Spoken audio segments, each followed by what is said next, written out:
Hi everybody, Jo here again. Thanks so much for popping in. Today I'm going to make this.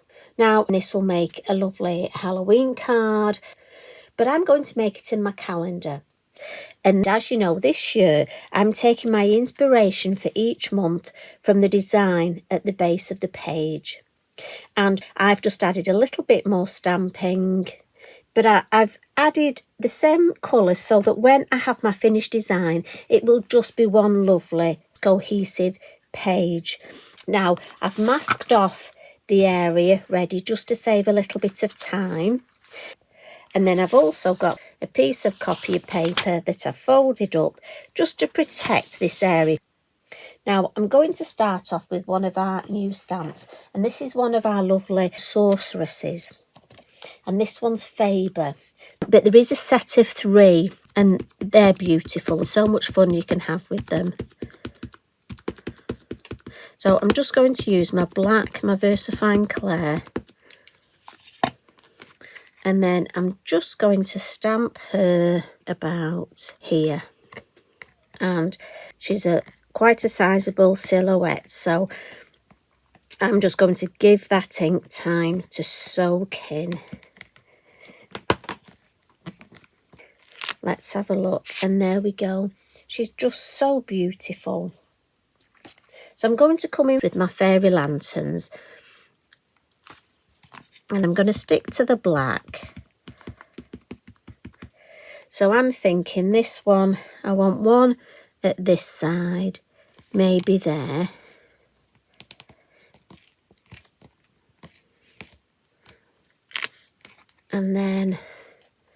And I think if I'm right, there is a little mini stamp for this in the mini section. Meant to look it out before I joined you, but you know what it's like. Time does that thing, doesn't it, of getting away with you. Have you ever done that? Unless I make a list these days, I don't remember things. But hey ho. And what I've tried to do here is I've purposely altered the height because I want it to look quite natural. So let's come in now with, and this will look nice, look. I think I might go for that pointing that way, you know. Again, it's all about choices. So we'll just stamp this little one here. And then that one there. And I'm thinking that one just coming off the design. Now, I love ivy, and I think it almost looks, dare I say, a bit creepy. So what I'm thinking is we put some ivy along the bottom here, and then we'll come in at the other side. I always think ivy's one of those plants, you buy it and you think, oh, I'll pop it. Oh, look at that's fallen off. Now, if that happens, just give it a press and carefully lift it up. And what it is the back just isn't very sticky for some reason. So I'm just going to take my wet cloth and then pop it back on. So we'll link it up again. Probably needs a wash. If ever that happens, just need some warm soapy water. Yeah, I think we're okay now to carry on. It just means the back's not as clean as it was. But these are some of my older stamps, well used. Probably got glitter and hair on the back. Right, happy with that. I don't want to overcook it with the ivy. Maybe just a little bit in that corner going that way. Now, I'm going to stamp at the top. Now, the other day I was saying that because of the bind here at the top, if I turn this round, can you see? Hope you're in shot. This, I find it hard if I'm using a larger stamp with a larger block. It can rock a little. So I find my mini stamps are perfect for this. So I've got this lovely leaf stamp here, little mini maple leaf, and I'm going to stamp it a few times in different colours. So I've got my pine cone. So I'm going to start with a little bit of of pine cone, just to bring in a little bit of sort of brown tones at the top. And I'm just using first and then second generation, just randomly. I don't want to cover the whole area, because I do want to do is bring a little bit of the Portobello, and that'll give a nice tone in, a little bit like, so we've got the second generation there, look, and that just gives you another nice. And I think for the browns, it's nice because we've just got those lovely different tones, look. And then if I bring it round to show you, for me, we've got a lot of black stamping here and none at the top. So just to rectify that, just going to give my stamp a wipe. If I stamp a couple of times in the black, it'll bring the black at the top. And it's amazing when you see the difference. And I don't want to overdo it, just a couple of poignant places. Right, I'm going to stop there and just turn it round so I can see. Yes, I like that. And it just brings in that black. Now, what I do want to bring in at the top is we've got these fabulous flitter mice, and they're the most gorgeous hanging bats. We have a couple of pipistrelle bats that fly in our garden, and I just love them. So I'm just going to stand up now and just have a look. I think if I have one hanging there from that, yeah. Now I want another couple. I don't want to overcook it with the bats. So I'm thinking we've got a bit of a space over here. Don't want it directly over a head, and then maybe one just here. So I'm just going to bring in, now I have used these, just a little bit of his head there. I've used these so much. I love these bats, and there's 3 different sizes. That's the smaller one. So I want to add some colour now to the background. So I'm going to come in with my Sahara. And as always, I'm just going to blend it in the lid. And I just want to take the whiteness off the design. So I'm just going to go round, just taking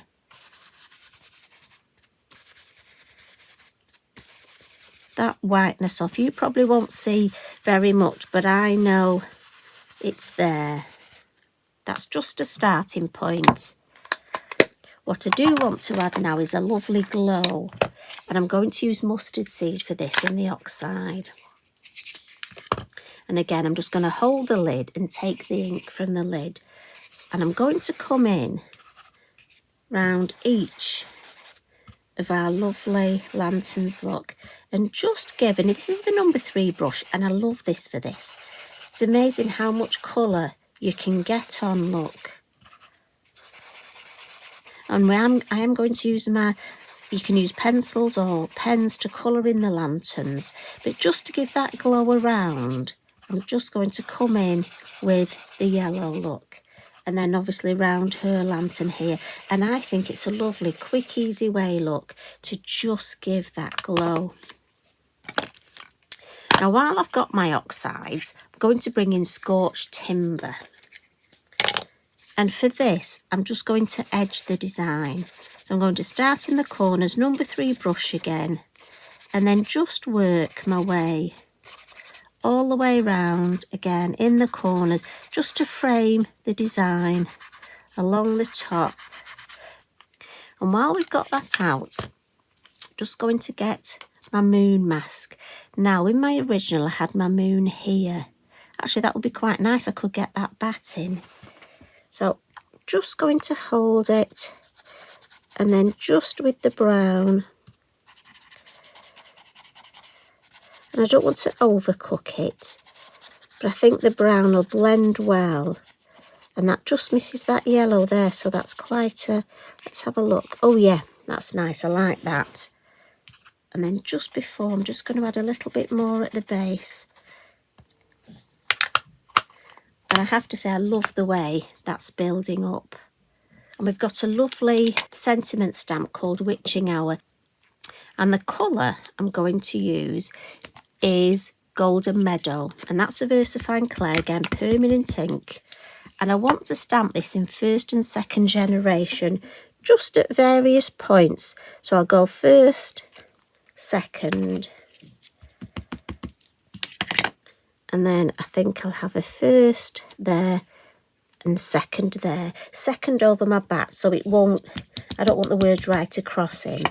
So I like that. So if I think here, I can go first here and then second over where the bat is.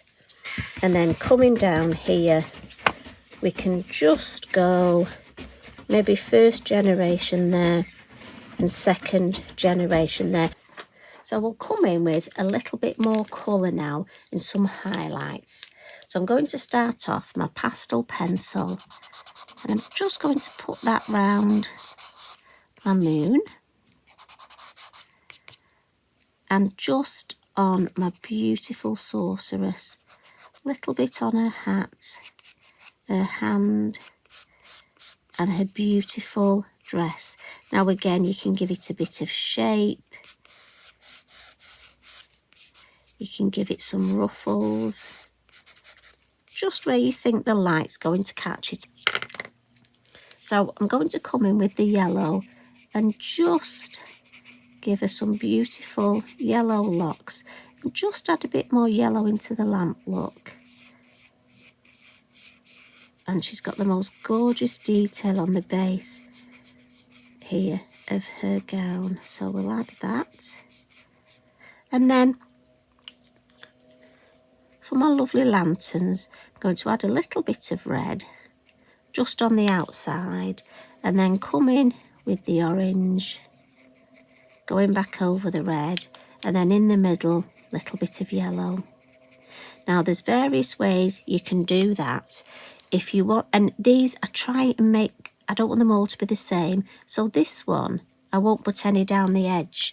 Now I can, if I want, look, pick a bit of the red up and then go along, and that orange will be a sort of an orangey red, but then it'll go back to orange look. And then yellow.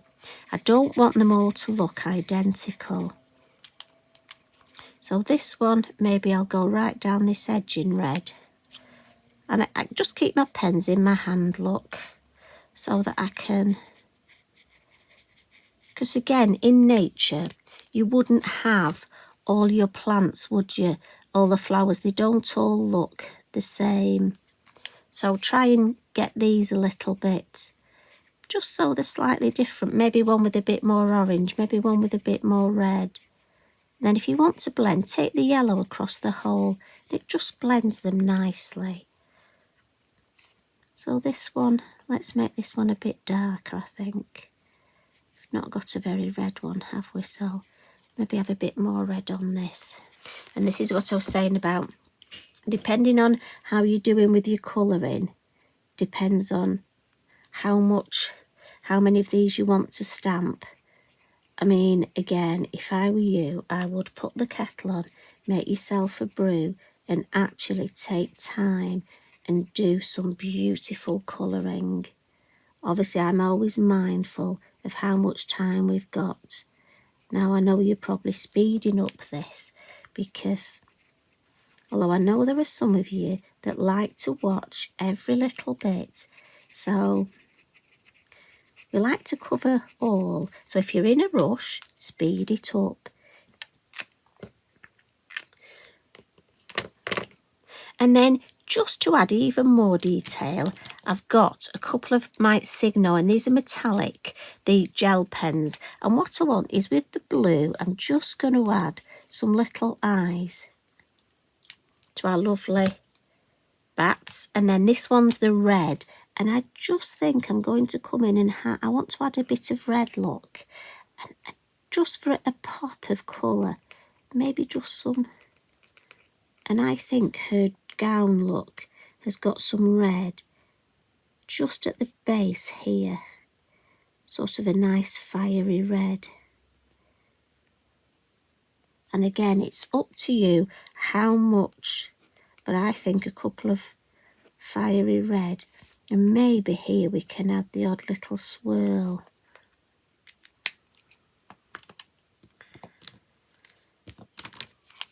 So, white Posca, and I just want to add just a couple of little, don't want to overdo it with these highlights, just put a couple just in the middle of each. But I am going to come in now. I've used this a lot recently. This is the glaze, it's the yellow, and it's the glaze pen, jelly roll pen, and I got this from Lavinia, and I'm just going to outline a few little areas just for an extra sparkle. And when I lift it up, you'll see just a little bit catching on him there, and I'm thinking a little bit under her hat. Now you can go all the way around the lanterns if you want. If I bring that up and just show you, can you see that lovely little sparkle here and just on her hat? Now I just want to ground, so I'm going to come in with my scorched timber. When I look at it, there's not enough grounding here and shadow.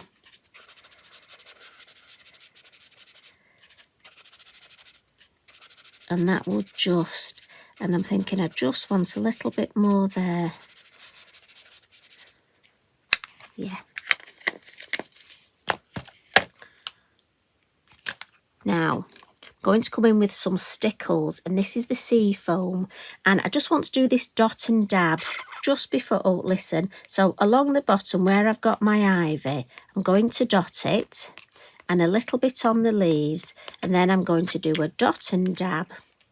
And I want to do this before I take my masking tape off. And I'm just dabbing it round, and I just want the movement. I don't want it very thick. That's why I wanted that extra ink underneath, and just around that ivy to give a little bit of shine and shimmer. So just dry my fingers. And very lastly, before I take my tape off, my yellow, lovely, sparkly Posca. And I want that on top of the Stickles glitter glue.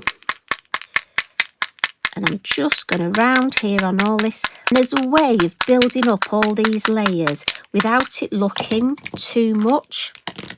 So just going to bring in my heat tool.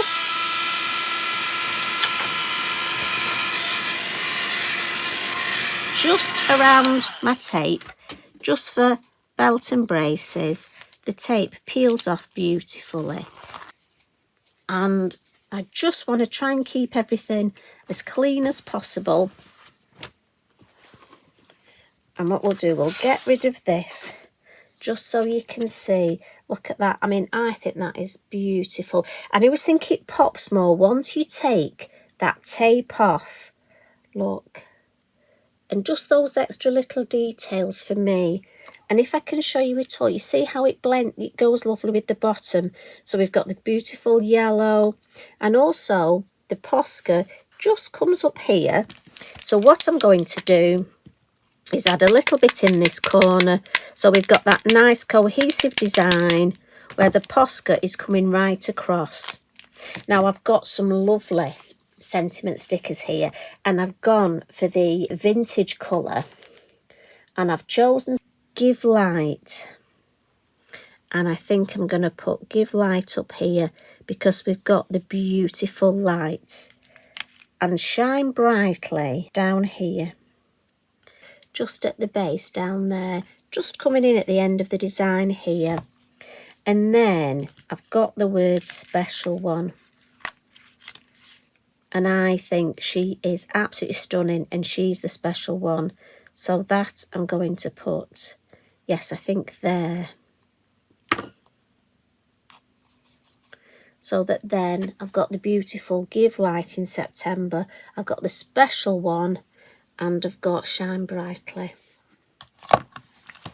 I'm so chuffed with that. I love that. It's worked really well. And if I bring in the original, and as I often say to you, if you wanted to make this a smaller card, you could just put part of this design on, look. So always think with designs, when you're watching a video or a tutorial, we've got some fabulous ones by Tracy, Emma, Jo and the design team. Do take out little bits, even if you don't want to do the whole design. There might be a little bit like you could use these stamps here, the lovely fairy lanterns. Maybe you've not used them for a while and you want to quickly colour them like I've done. That would be brilliant, even if that's the only bit you took from our catch-up. So, thanks as always for popping in, and I'll see you again tomorrow, and we'll have some more crafty chat. Sleep well. Love and hugs from me. Bye for now.